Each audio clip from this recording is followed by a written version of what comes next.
Hello, lovelies. Welcome to this episode of Lessons from the Universe with Jennifer Hall. I look forward to sharing my channeled message with you today, and if you love it, please remember to like, share, review, and subscribe. Okay, guys, so rhetorical question. Not that there can be any other kind on a podcast, but I'm just wondering, I'm not even wondering. I know that there are times we all feel underappreciated. Like other people aren't noticing what we've done or what we do on a daily basis, or, if we've done something exceptional, that for sure. And what I'm actually thinking about is not just those moments, but like the ones where we feel grossly underappreciated, right? Where you ask someone to help you with something or to do something for you, and you're thinking they're going to react with, absolutely, of course. And not only do they not agree to help, but they are so shocked that you would even ask them to, that they get defensive. Like, they can't even imagine a world where you think you've done enough that you deserve to ask them to participate. That's like a crappy feeling, right? I think it's got to happen most at like work and home, right? I know a lot of people that's got to be happening every day, all the time in your job. But it definitely happens when we share a home with someone. And it's hard because division of labor can be very clear, but then it shifts and it changes. To just say you're going to do one thing all the time or have something be your job, it's just not fair. It's not. And then to assume that everybody's 100%, everybody's effort's going to look the same, everybody's ability is going to look the same. It can be really challenging, I mean, I feel like if I ask you for help, I need it, or it's clear that I'm feeling burdened by the task and would like to not have to carry it myself. And I hate that feeling like I should just have to. Like, of course it's your job. Why should you get any help? And it took me back to something that I think we talked about last week, which was actually prompted by a meme that somebody sent me about plates. Because, I'm always looking for empathy. I'm always trying to find how can we be empathetic to this situation, because sympathy is selfish. I mean, if I think, well, goodness, what would it take for me to be so narrow-minded and selfish that I wouldn't be willing to help you if you asked me for help? I mean, that's a slippery slope, right? Because it'd be a lot. It would be a lot, a whole lot. But that doesn't mean it would be the same for everybody else. Sometimes being asked to do one more thing is all somebody can take. Maybe their plate is really small, or their plate is made out of paper, or it's just a Kleenex because they ran out of plates. If we're doing anything for appreciation, we shouldn't be doing it. And that's something that I've assimilated to a long time ago, right? I don't do anything so that someone will appreciate me or say thank you. That's just a bonus. But it still catches me by surprise when I say, could you help me with this? And the person just acts absolutely shocked, like, how dare I? Why should I? And even when they cite what they have done, it's not always valid, right? It's just not to me, not to us when we view it with sympathy. And of course, we've got to be empathetic to ourselves too. To get your feelings hurt, to be frustrated, to be disappointed, to be surprised, right? To be surprised is the thing, I think, that comes out of nowhere, right? I mean, clearly, I'm 4 minutes in and I'm talking in circles. I'm just going to have to get more specific. I'll give you an easy, simple, everyday example. The kitchen is a mess. Food that needs to be put away, plates that need to be washed off or put in the dishwasher or whatever, right? Not that big of a deal. You walk in the kitchen and it's trashed. You didn't trash it. Now, granted, you benefited, right? Your partner, your friend, your child, whoever, your parent cooked. And this is great. And they enjoyed it and you enjoyed it and everybody enjoyed it. But you walk into the kitchen and it is a wreck and nobody's really doing anything important. And so you look at someone, probably your partner, and you say to them, could you help me clean this up? Or could you clean that up? And you point to, I don't know, the food that needs to be put away. And they react like you just asked them to replant every tree in the yard, right? Like, but I cooked. I shouldn't have to clean up if I cooked. Okay. Did I ask you to cook? No. Did you enjoy the food? Yes. Should I have to clean up every single time you ever cook? No. But none of that is the point, right? I mean, that's the way we get ourselves in arguments. The point is, I see a big mess around me. We're a team. We could clean this up together. It would be quick. It would be easy. All you're about to go do is, watch TV or play a video game or something. Like, you could give me just 2 minutes. And yet, it's the worst thing I could have ever asked you to do. And my assumption is the person will say, of course, of course. I can put that in a container and stick it in the fridge. Easy peasy. Before the dogs get it. And there's this weird thing that happens afterwards. If you're emotionally intelligent, which if you're listening to me 6 minutes into this babble, you are, right?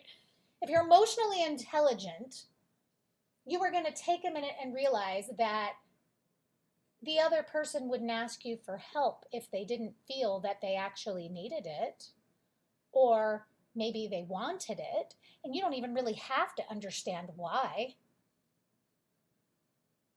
Why don't we just help people? Well, then that gets you down this other hole, right? That goes more sympathy, I think, than empathy. We have to look at the other person and say, what would cause them to be so adamant that they shouldn't have to participate? And honestly, maybe it's selfishness. Maybe the whole time they were cooking, they were thinking, man, I always cook. There's no way I'm cleaning this mess up. Maybe it was their own selfishness. Maybe instead of doing what they did for the sake of doing it and not in the pursuit of praise, perhaps they wasted their time and they missed the point, the task for the task's sake. Maybe that's true. Or maybe they've been feeling overwhelmed by the day too, even if you don't get it. Even if it appears that all they did was make breakfast and play video games or whatever. Maybe their plate's really small and it really is the end of the world. Think about having to put the bacon away.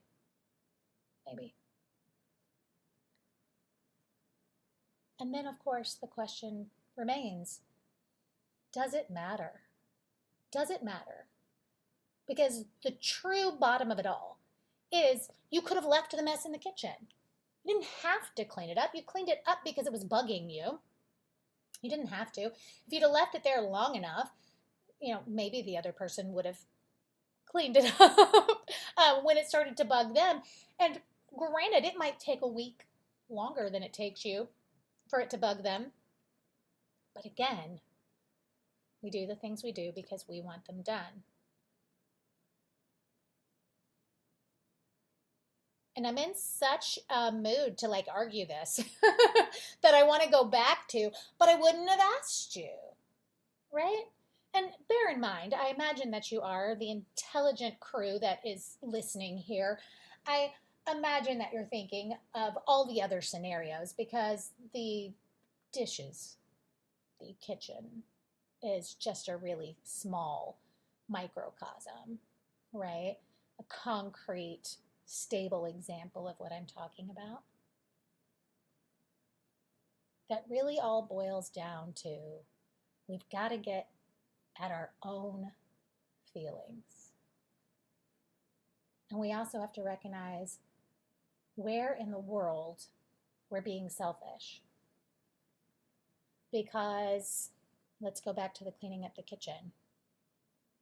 It's pretty selfish for me to think that whatever plans this other human being had, even if it's just playing a video game, and you can tell by the way I just dismiss it when I say it, it has no value to me, right? I'm not a gamer. It has no value to me. And there are times I resent it. But that's not for me to say. That's not my hobby. That's not my free time. That's not my distraction. If you listen to last week's podcast episode, I think it was number 83, I talked about that we need to lighten up, that we need to have something else that we put some focus and some energy on. And so now, as I'm talking to you, as things tend to come together in my mind when I speak out loud, I'm thinking of, okay, so if we need something to distract us from the pitfalls, from the thinking about work too much or thinking about whatever too much, if the thing that has been chosen is video games, I don't have to get it, do I? We don't have to get it, beloved. We don't have to agree with the priorities of someone else all the time. I mean, if it starts to strip away at the things that are really, truly valuable, right? Fine. But if it's about cleaning up the kitchen right this minute, I guess it doesn't matter. And we can only control our own emotions and our own reactions. So if your partner gets bent out of shape when you ask them for something, or your friend, or your coworker, or your child, or whoever, right? Well, that's not really our business, is it? Perhaps what we should be thinking is, I'm glad I'm not them right now, right? I'm glad I'm not them right now. Taking something that was truly as simple, yes or no, and turning it into something messy. Why do we even participate? And to be fair, I don't normally participate with the other person. I end up participating with myself. And I imagine some of you have this same problem. You know, in that moment, let's go back to breakfast. I just said, you know what? It doesn't matter. Do what you want to do. Do what feels valuable to you. And I meant it.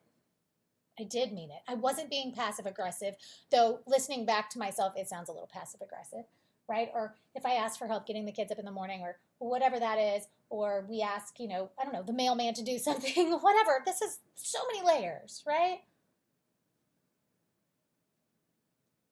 We can react appropriately. That's only level 1. Level 2 is what we do with it on the inside. How long we stew on it. Do we let it distract us from our own joy, playing it in our minds when the other person gets over it in a blink of an eye? We can't waste our times, beloved. Life is long and short at the same time. Life's, too long to waste time on that, right? Do we really want to be thinking about BS when we could be thinking about joy? And I know it's hard. There are factors, everything from the allergens in the air to hormones, brain chemistry, astrology, all the things play a part. All the things play a part. But the truth is, it really comes back to us centering and grounding ourselves, taking a breath, exercising the way that we're allowed to learn from ourselves, and letting it go. Maybe their plate is small. Or maybe today our plates are small. I think sometimes I wake up with a small plate. Do you ever wake up with a small plate? Usually I feel like I have a platter, right? Like a really nice, expensive platter that is beautiful but can't even break if you drop it. That's pretty powerful. I'm pretty proud to be able to say I've cultivated that, right? I grew that. But occasionally, we wake up and that plate's in the dishwasher and all we've got is like the teeny tiny flimsy paper plate or the napkin instead of a plate. And it gets soggy too fast.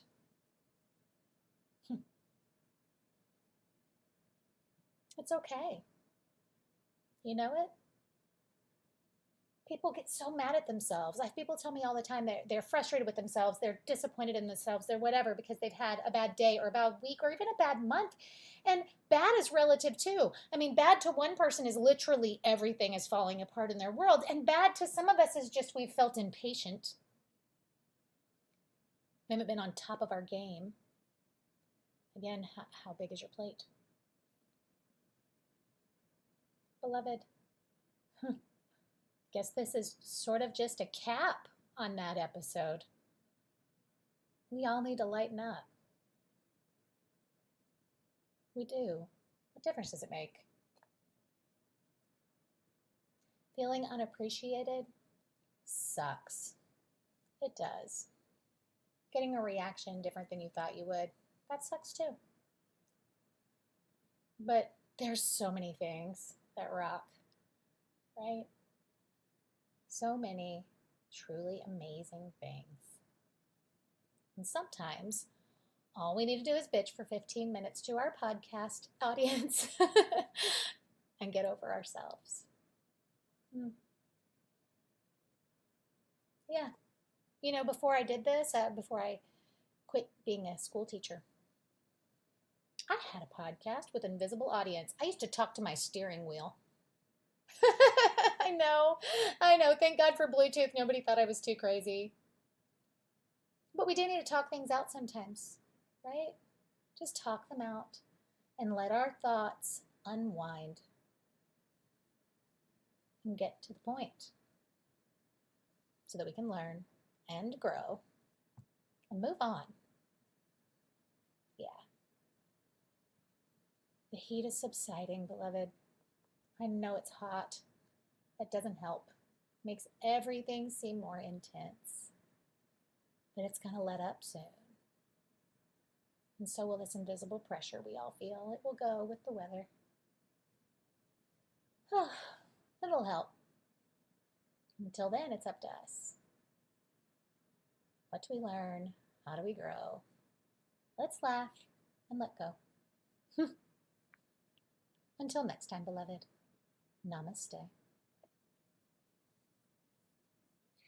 My name is Giovanna, and I actually discovered Jennifer at a really difficult time in my life.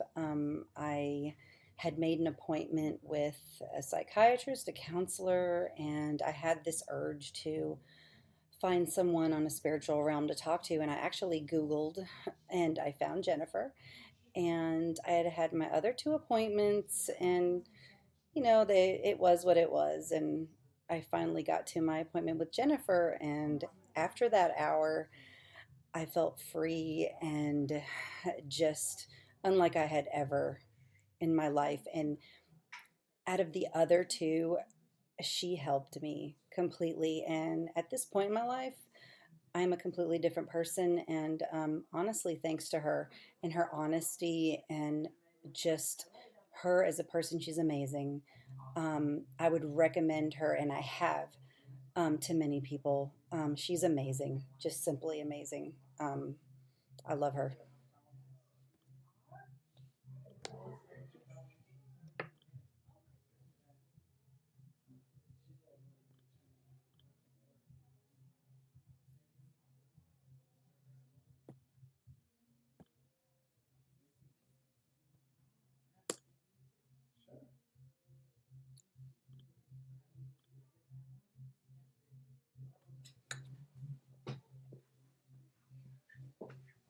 Hey, did you just press the right button to stop it? Stop pausing. Stop pausing. No, not right button. Square. Thank you for joining me for this episode of Lessons from the Universe with Jennifer Hall. If you haven't already, I want to personally invite you to come out and find me on social media and at my webpage, psychicjenniferhall.com.